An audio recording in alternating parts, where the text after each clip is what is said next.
This afternoon with Mr. Verdis Gilbert, and actually in the funeral home nearby his home here in Minden, Louisiana. And our topic this afternoon with Mr. Gilbert will be about the lawsuit that he filed. The lawsuit was called the Blaine Gilbert versus the Webster Parish School. And I think that was filed in 1965. Seemed to me. 68, wasn't it? Was it 68? I think so. I'm not sure. Well, I got the brief to it. And yeah, well, we might ought to look on that. Yeah, I think the brief told me. I looked at it before I left. I think it was 65 when you filed that suit. Okay, well. All right.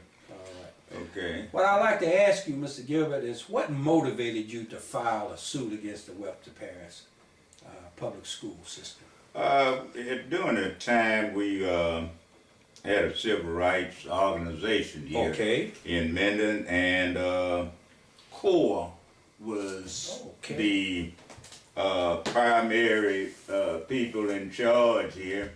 We had a march, marching downtown Minden in opposition of some of the activities of Minden as to where blacks were not afforded to take part in public government, and different things. And so we had access to getting lawyers, and Mr. James Farmer. James Farmer came. Yeah. Oh, I know James Farmer. Yeah. Yeah, James Farmer came and led our march. Okay, because he was head of CORE at that time. Right. That's right, James Farmer.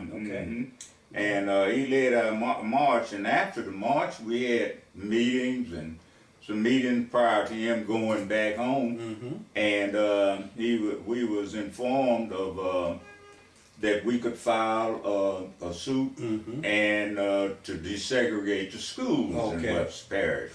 And we thought pretty good thing at the time. And so a few locals, there was criterias that had to be met for, you had to have a specific reason for filing the suit, that and legitimate was being.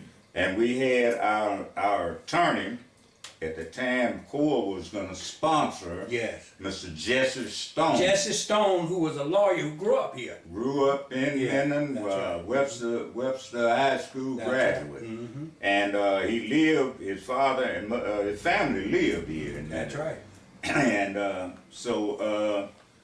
well, they set the wheels in action for us getting together, and it was Mr. J.D. Hampton. J.D. Hampton. Right. That's a very important name. Is Mr. Hampton still living? Yes, he is. J.D. Hampton. H-A-M-P-T-O-N? Right. Okay, all right, Mr. J.D. Hampton, okay. And Mr. Irvin Powell. Irvin? P-O-W-E-L-L? Yeah, right. Is he still living? No, he's deceased now. He's deceased now, okay. And Mr. John Green. John Green.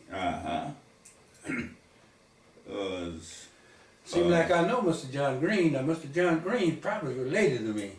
Okay. He had a brother named Will Green. Yeah, I think so. Yeah, John Green used to collect insurance. Right. Benevolent insurance company. Pioneers. Pioneers. Mr. John Green was related to me. Okay. That's my grandfather's brother. Okay. Okay.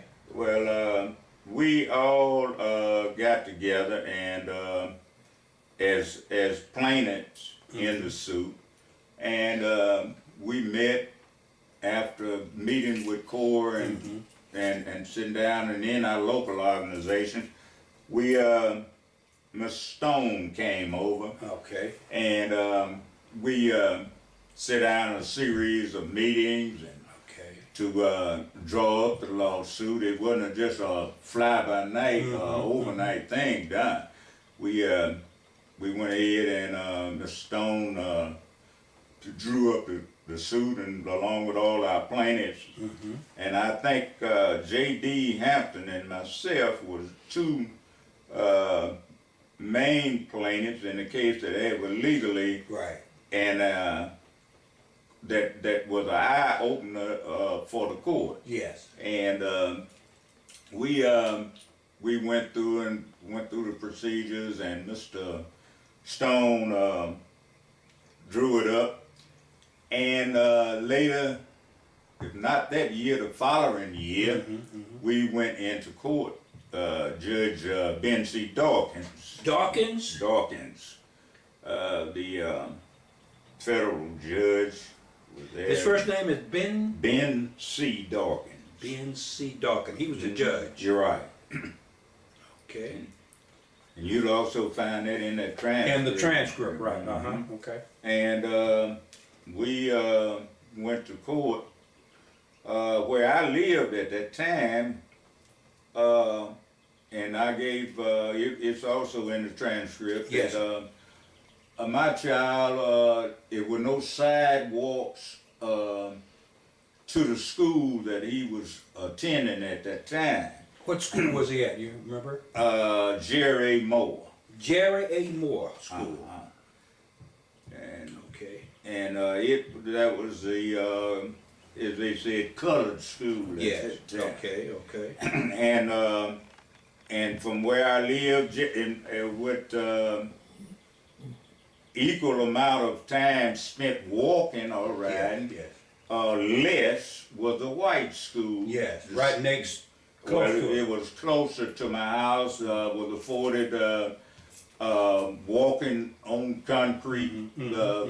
With not so much as walkways, because nowhere in the neighborhood there was walkways, but he was on drive, and Gotcha. versus the other one, you go across a pasture to the school, and the other school that we would want to integrate was Stewart Elementary. Stewart Elementary.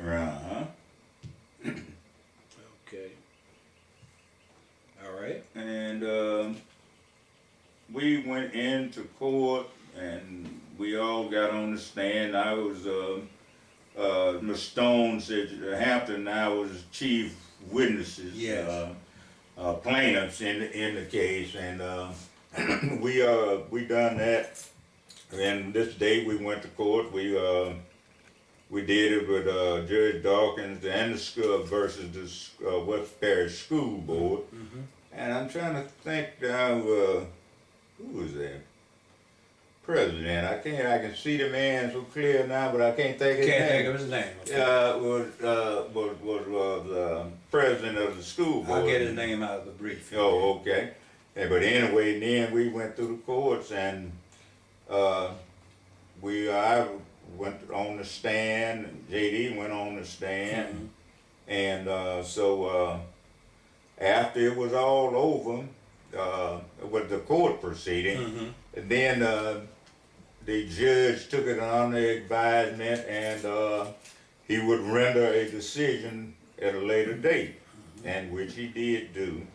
And it came back, I think, maybe the following year. Okay. And Judge Dawkins rendered the decision that we had a just cause case, and that the Webster Parish schools would be integrated come that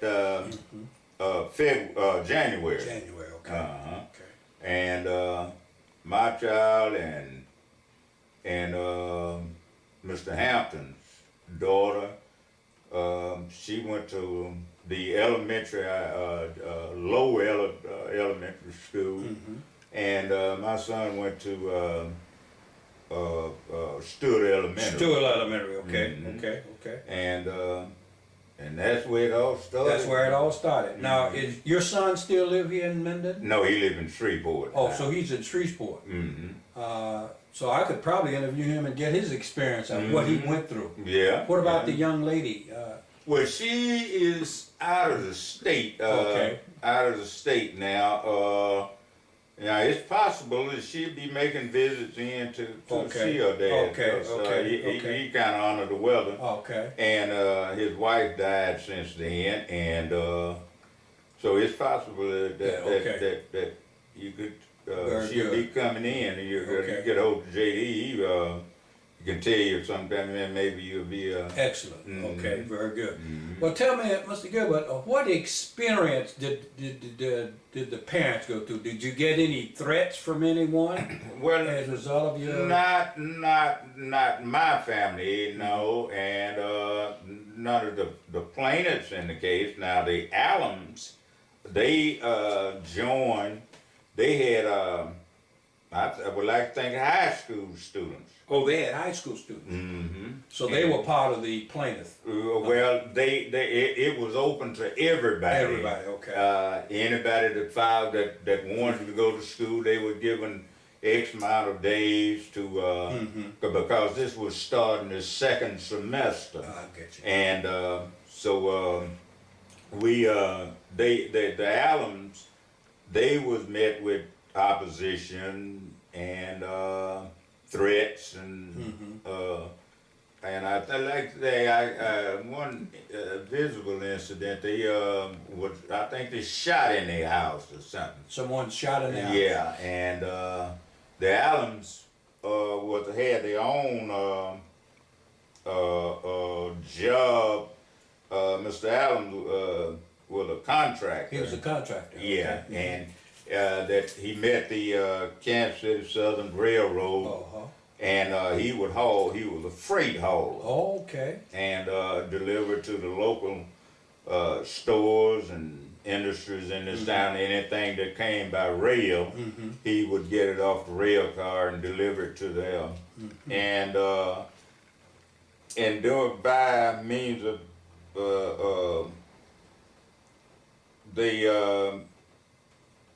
some of the local stores. They asked him not to bring, Okay, so they boycotted it. boycotted his business Okay. and ran him completely out of Out of business. business. Okay. Okay. And that was his only but he did not turn back. He kept moving on. kept moving on, and one of his children that went to high school, they did good in school, made the varsity teams, and they did real well. But still, that little that incident there, and then up on their house, and Yes. Okay. Okay. But your family didn't receive any. mine threats? never Okay, received. okay. In fact, Mr. I'm trying to think the principal's name over there, and then Mr. Machen, I believe, was the R.O. Machen was the senior, Okay. was the school board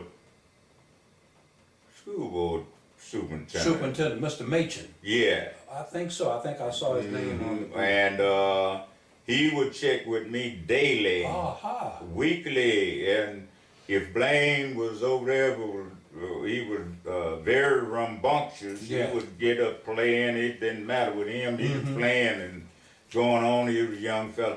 And Mr. Machen, I told him, don't try to treat him any different than you would anybody else. Let him play and have his fun. And Right. And this Mr. Machen and I had a weekly meeting. Beautiful. And we called and come by and stop by the school and drink coffee. So actually, it was a very peaceful. You had a peaceful integration of your children into the Webster Parish school system. Mine, yes. Excellent, beautiful. Okay, excellent. Okay, good contact with the superintendent of the school. Right, and the principal of the school.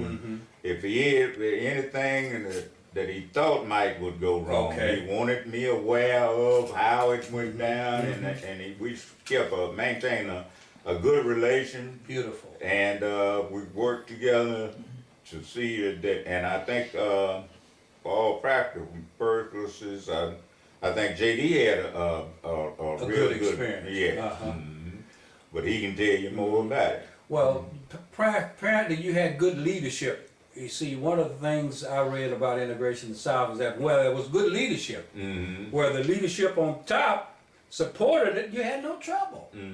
And I think that's what happened in Minden. You had people here who knew people. They knew you. Right. They knew a lot of the people who worked there, and it made a difference. Right. They saw your kids every day. I mean, And it made a difference when the leaders of the school took a position that they were going to make this happen smoothly. Smoothly Yeah, I and, think and, that's and right. without incident. That's right.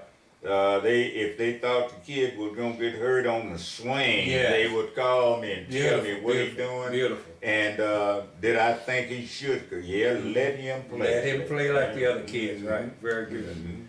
Well, that's very good. I'm glad to hear that because I heard a lot of good stories about what happened in Webster Parish. Because I started my education back in 1940, Right. actually in Growing Valley. That's where I grew up, and later my father moved up to Spring Hill.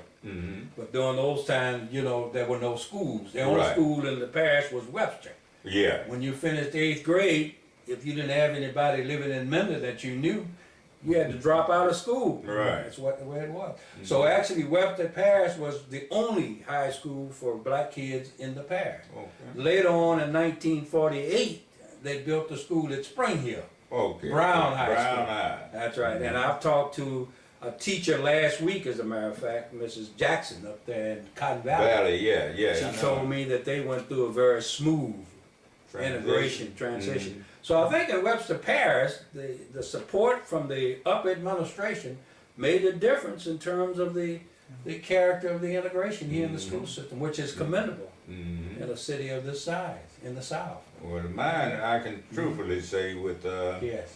the principal and the Superintendent. you could ask for no better leadership on their part, and they made us aware of anything potential,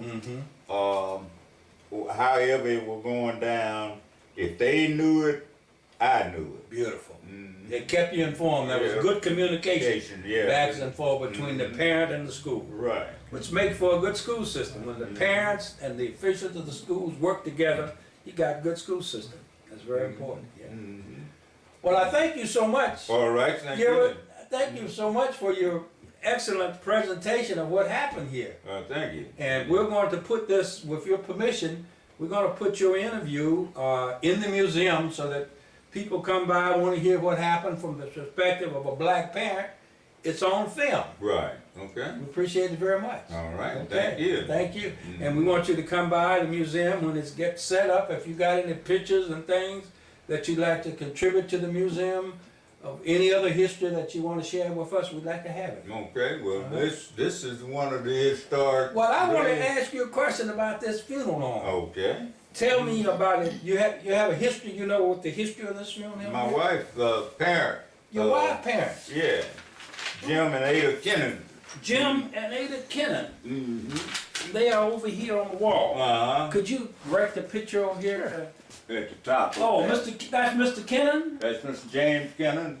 and that's his wife, Yeah, Miss Ada Kennan. Miss Ada Kennan.